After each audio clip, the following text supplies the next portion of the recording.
questo piatto di fagioli e scarole mi ricorda mia mamma nel periodo del dopoguerra, quando lei andava dalle monache a prendere da mangiare perché in casa non c'era niente.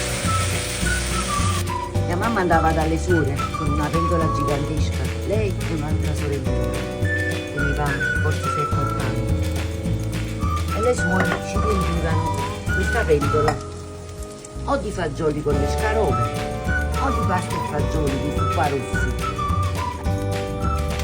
Tra queste suore c'erano le dame di carità ad aiutare le monache con i bambini che andavano a prendere il cibo.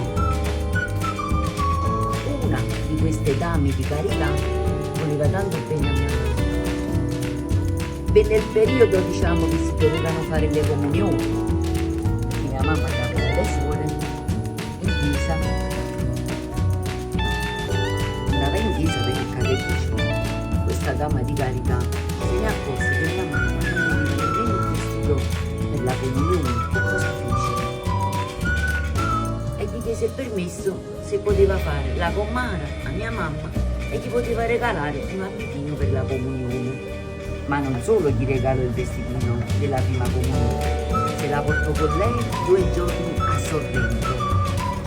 Questa dama di carità ha accompagnato mia mamma perché poi non se n'è andata anche lei. Stasera io faccio fagioli e scarole ricordando mia mamma e quella dama di carità che Gesù ha portato un 15 che mi lanciano e tutto bene da mangiare.